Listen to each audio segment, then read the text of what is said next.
저기 돌아 들어와.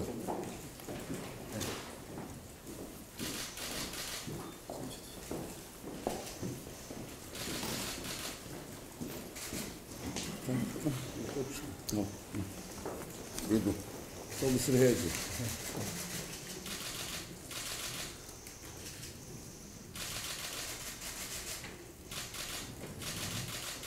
자, 됐죠?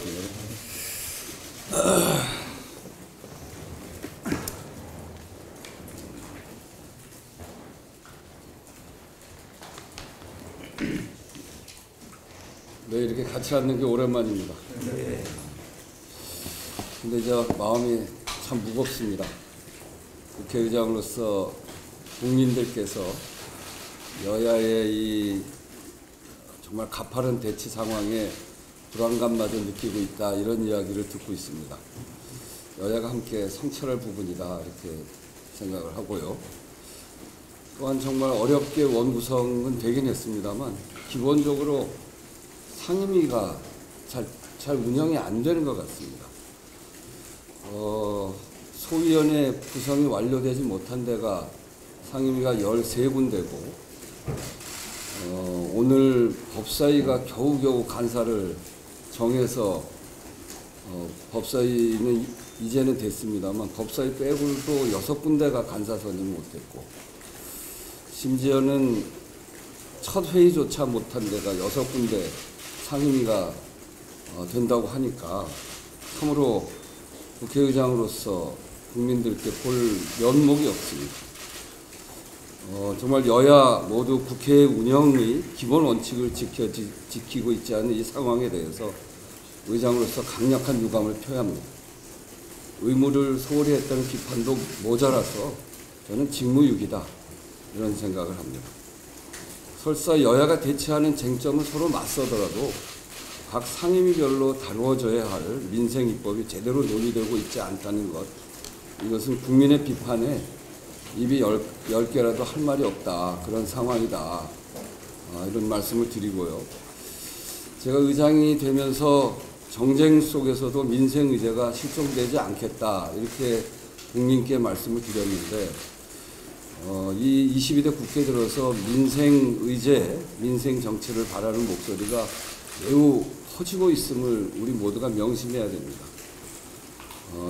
지난주에 기후특위 설치를 위해서 노력하는 의원님들도 만난 적이 있고, 또 그리고 저출생 축소사회, 지역균형발전, 기업의 ESG, 그리고 국민안전을 위한 교통제도 개선, 이런 일들을 위해서 발로 뛰는 여야 의원님들을 여러 차례 뵀는데 제가 이런 문제를 본격적으로 다루자, 이렇게 이야기를 해도 여야 의원님들이 공히 이야기하는 게 국회 사정이 너무 나빠서 이렇게 참 자신 없게 이야기합니다. 여야가 국민을 위해서 함께 해야 되는 민생 문제를 제대로 다루지 못하고 있는 것 참으로 안타까운 일이다, 이렇게 말씀드리고요.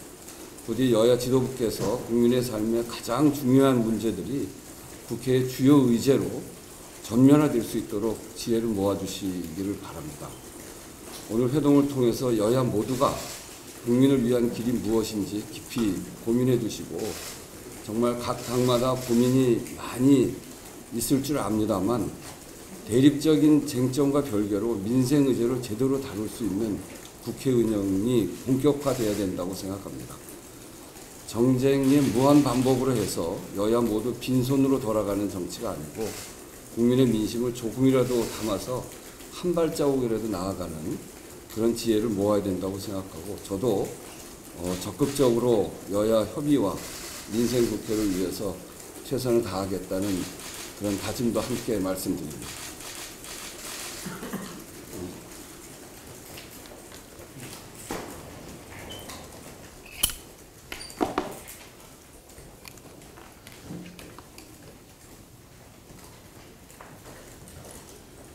22대 국회는 법을 준수하는 국회, 일하는 국회가 되라는 것이 총선 민심이었습니다.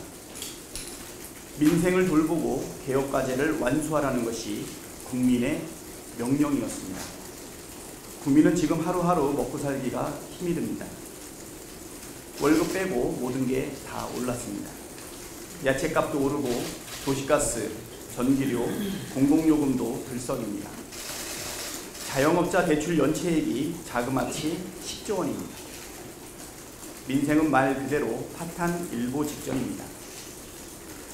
의장님께서도 말씀하셨지만 그런데 국회는 개정 휴업 상태입니다. 21대 국회와는 완전히 다른 국회를 기대했던 국민께 큰 실망을 드리고 있습니다. 여야가 잘 협의해서 뭔가를 합의할 수 있으면 얼마나 좋겠습니까? 하지만 한쪽이 계속 일을 하지 않겠다고 고집을 피우면 애초부터 협상이나 대화는 어렵습니다. 대화나 타협도 일을 하려는 의지가 있을 때 가능합니다. 국회가 어렵사리 상임위 구성을 마쳤습니다. 그런데 상임위 어떻게 되고 있습니까? 민주당이 위원장을 맡은 상임위는 활발하게 일하고 있습니다. 반면에 국민의힘이 위원장을 맡은 상임위는 제대로 열리지 않고 있습니다. 국회에 돌아오겠다고 한 게 일하려고 한 것이 아니고 혹시 일을 못하게 방해하기 위해서 돌아온 것이 아닌가 국민들이 우려합니다.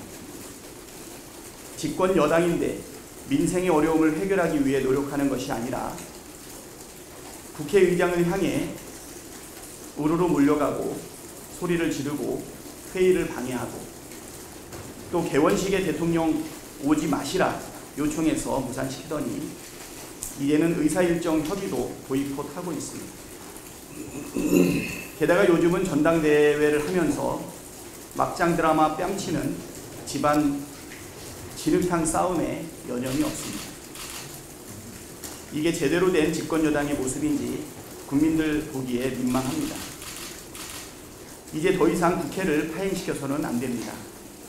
국회가 처리해야 할 민생법안, 개혁법안들이 산더미입니다.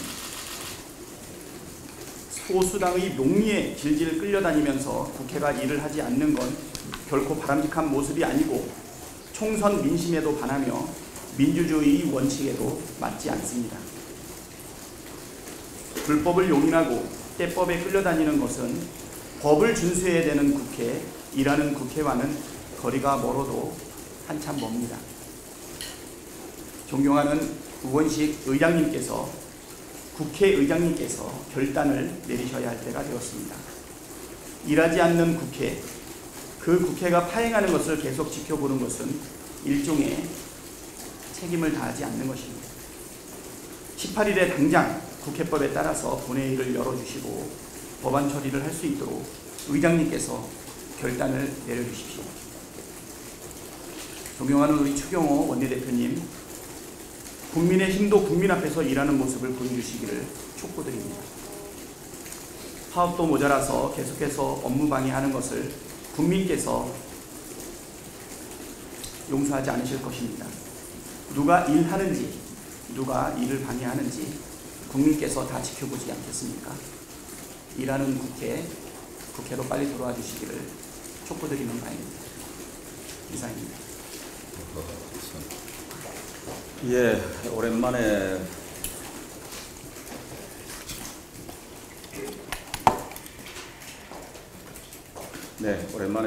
국회의장님 주제로 여야 원내대표가 의사일정과 관련한 내용 등을 포함해서 협의하기 위해서 이 자리에 참석을 했습니다. 그런데 이런 회동이 과연 무슨 의미가 있는지 사실은 회의가 듭니다.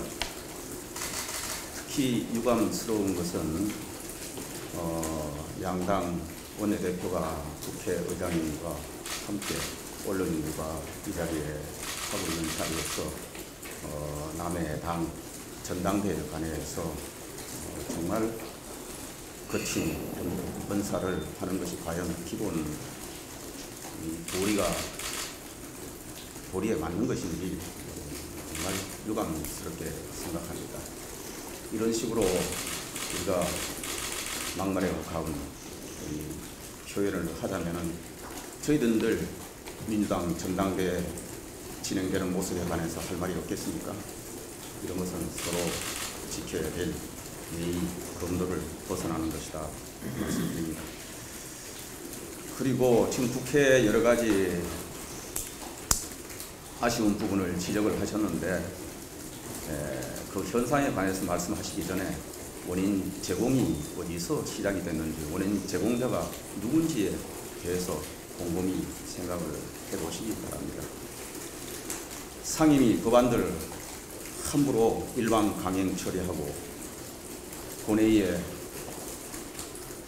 올려놓고 본회의 의사일정 합의하자고 합니다. 본회의만 여야 합의라는 그럴듯한 명분 세우기 위해서 지금 의사일정 합의하자고 그러시는 거 아닙니까? 그러기 전에 상임위부터 그동안 우리 국회가 오랫동안 지켜온 관행, 여야 간의 협의, 논의, 수기, 그리고 합의를 통해서 진행해온 이런 상임위가 지금 다 무너진 상태입니다. 절대 다수 의석의 힘만 믿고 다수결로 무조건 밀어붙이면 된다고 운영하고 있는 것이 현재 상임위 모습입니다. 우리가 민생 말씀하시는데 민생 법안들에 관해서 정말 일하고 싶은 당이 우리 국민의힘 집권 여당입니다.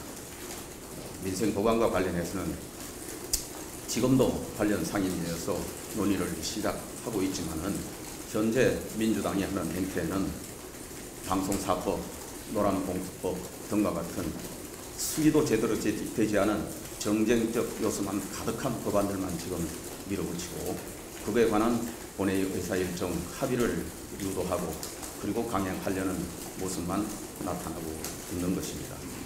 이런 상황에서 어떻게 얼마나 의사일정 협의가 되겠습니까? 그리고 정말 위법적인 대통령 탄핵을 덜먹이면서 하는 청원 청문회 강행, 검사 탄핵 추진 등등 초유의 사태가 지금 벌어지고 있습니다. 과거 21대까지 전혀 상상하지도 못한 상황들이 지금 벌어지고 있고 이 정쟁을 통해서 민생 법안 그리고 관련 논의가 정상적으로 이루어지지 못하게 한 것이 과연 누구입니까? 제가 자세한 말씀 드리지 않겠습니다. 지난번에 최상병 관련 특검법 그렇게 급하다고 해서 본회의 대정부 질문 예정된 날에 끼워넣기 식으로 특검법 올렸지 않습니까? 지금까지 대정부 질문 있는 날에 쟁점이 되어 있는 법안 처리를 한 사례가 없다고 그렇게 지적을 했고 이것은 별도로 논의해서 의사일정을 잡자고 말씀을 드렸음에도 불구하고 최상병 일주기 운운하면서 민주당이 반드시 빨리 해야 된다고 그래서 7월 4일 날 강행 처리를 하신 것입니다. 그래서 정부에서는 도저히 위헌적 요소 등이 많아서 받아들일 수 없다. 그래서 제2요구를 7월 9일 날 국회로 다시 보냈습니다. 그런데 아직 묵혀놓고 있습니다. 뭐 하시는 겁니까? 지금. 이런 요소들이 우리가 젊은 장병의 정말 안타까운 순직이 정쟁으로 정략적 목적으로 이용이 되고 있다. 이걸 보여주는 반증이다.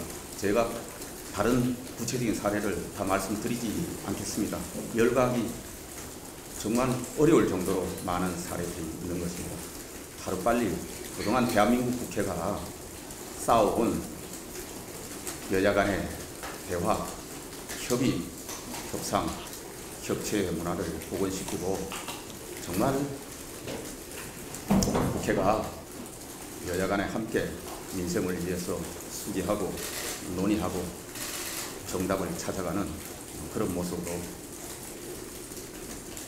돌아오기를 촉구합니다. 네, 참 쉽지 않군요. 뭐 제가 아까 모두 발언하면서 마지막에 한 얘기인데 이런 정쟁의 무한 반복으로 해서 여야 모두가 빈손으로 돌아가는 그런 정치가 아니고 국민의 민심을 조금이라도 담아서 한 발짝이라도 나가는 그런 지혜를 모으자고 얘기했습니다. 오늘 이 자리를 통해서 그런 지혜가 모아지기를 기대하고 저 역시 그런 일들을 위해서 최선을 다하겠습니다. 뭐 이제 오늘 이 정도로 하고 비공개하죠. 되구나.